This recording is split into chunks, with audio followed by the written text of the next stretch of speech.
Hello YouTube. Um, I'm here today with my Fernandes LA-85 KK Ken signature guitar, and I'm going to be installing Zandt Vintage Plus pickups. You'll see I have this is the neck pickup, and this is the middle pickup. So if you're familiar with the LA Custom KK, which was the limited edition version of this guitar,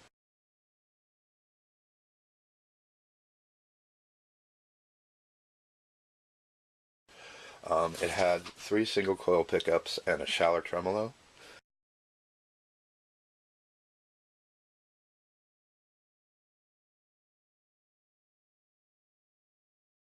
And the pickups that were in it were Vintage Plus. So I'm sort of making a LA-85 KK Custom. Now the first thing you might notice about these Van Zandt pickups is they don't come with a bobbin cover, so you have to supply your own. Now I've already tested with the bobbin cover from my LD-95 KK Love Driver, the orange sparkly one. I switched out one of the pickups in that already, so I used the pickup cover from that pickup and tried it on this one, and it fit. And I'd already taken that pickup cover, and what I did was I turned it upside down. I actually pushed down the whammy bar, the tremolo, and slid the other pickup cover under here upside down to make sure that the pole pieces lined up and that it was the exact same width. Because I'd seen or heard some rumors, basically on Japanese Yahoo Answers through Google Translator, about someone saying something along the lines of having gotten a Vintage Plus and that it didn't fit. Now, that may sound silly, but I actually had that happen on my Harley Benton Telecaster style guitar when I went to change the bridge pickup for a Fender Vintage Noiseless. The Fender pickup was actually too big for the pickguard, so I had to like sand it out when I went to replace the Wilkinson pickup. So anyway, what I'm going to do here, I'm going to take the whammy bar off, of course. I'm going to open it up and take a look inside. Oh, I should mention, I did block the tremolo back here. I put a piece of rubber underneath to hold it at that basically level angle, so that way when I take the strings off and change out the pickups, I won't have to rebalance the tremolo after. So just wanted to mention that in case you wanted to do the same thing. Now if you buy an LA-85 KK, chances are it's going to be used, and you may wonder if perhaps the previous owner might have put Van Zandts in it already. So one way to tell is to look at the pole pieces. The Fernandes pole pieces are very flat and sharp at the edges, whereas if you look at the Van Zandts, they're sort of beveled around the corners, around the edges. Hopefully you can see that, the difference there. Whereas on these,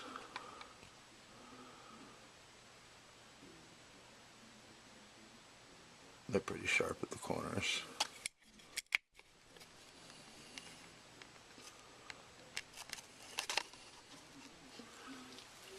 So, hopefully that's helpful.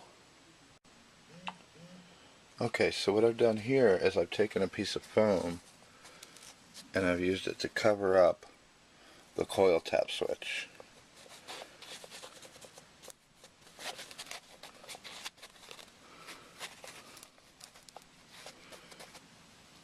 And that way, when I flip over the pickguard, I won't scratch the guitar.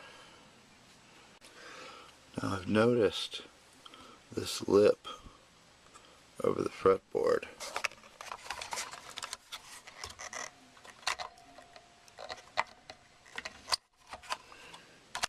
You can't pull it out because that's in the way. So now I have to figure out what I'm going to do about that. Okay, so what I've done now is I've removed the pickup adjustment screws from both pickups. Now let's see.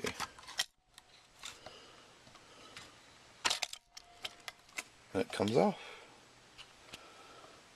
Alright, with a little bit of finessing we managed to get it open. So those are our stock pickups. They don't look like they're ceramic. Those look like I think Alnico magnets, because I think usually ceramic ones have a big block on the back. Hold on, I'll show you.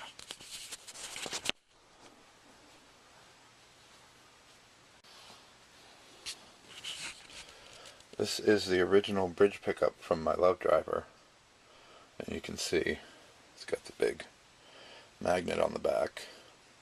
And it's neat that they're just dark color, and the middle pickup is a lighter gray, so you can tell that it's the reverse wound, reverse polarity one. So that's kind of cool. Okay, so I have the pickup cover on one of the Van Zandts now. It's a little bit of a tight fit, but it went on there okay. And you can see right there, Van Zandt's printed on the pickup. So hopefully we're off to a good start. I've just checked and there's no issue with the stock screws fitting. So looks like we are off to a good start. Okay, so I have the pickup hooked up to a multimeter. You can see the resistance there. So it looks like it's working fine. Just gotta hook it up and try it. Oh, and I noticed they have the cloth lead wires like the fender. Alright, so we've got the Van Zandts in there. And actually you can see right here on the back where they clearly mark it, so you know that it's the middle pickup. So that's kind of cool. So as you can see, there's only one way to get that pick guard back on.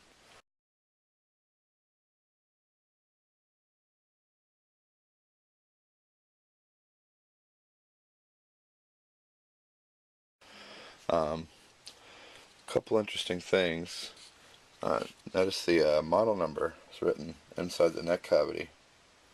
And there's a number of some kind on the heel of the neck.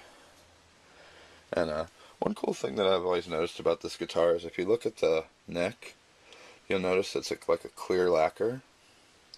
But if you look at the body, it's actually a really fine metal flake sparkle. So it's not even actually solid red. But anyway, so we got the pickups in, got all the screws back in. So now I just have to put the neck back on and it'll be good to go. Okay, so we've got everything back together. All in one piece again. Got it all strung up. Took the piece of rubber out from under the back of the tremolo. And we're ready to fire it up. So let's see what happens. This is not the best amp in the world, as you may imagine. Alright, that's the humbucker with the coil tap. Uh-oh. There's the middle position. Well, not the middle position, the in-between position. Those two. Oh, that's the middle.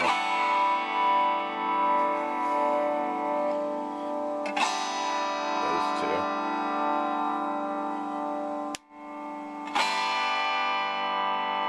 Just the neck. So it is all hooked up and working, and looks like the mission was a success.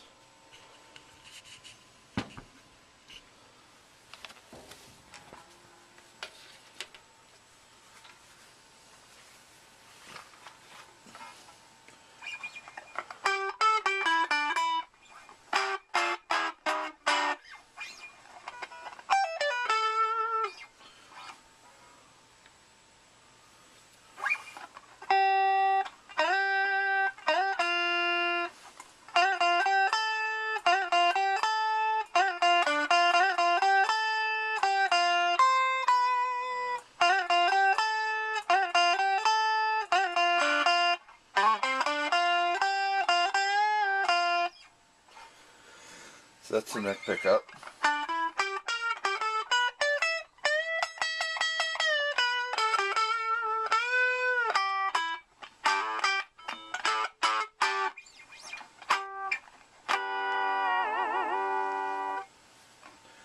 And then this is the in-between position.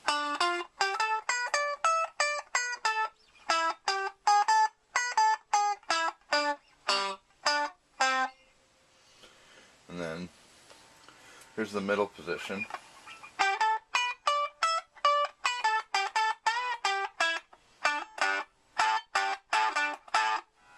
So neck, middle, and for reference the coil tap. So I tried to adjust the height so that the volume balances.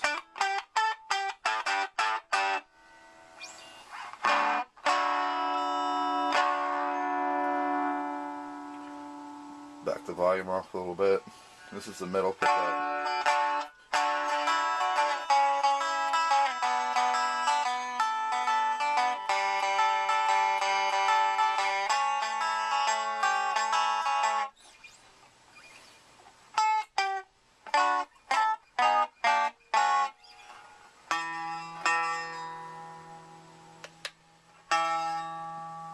Neck pickup.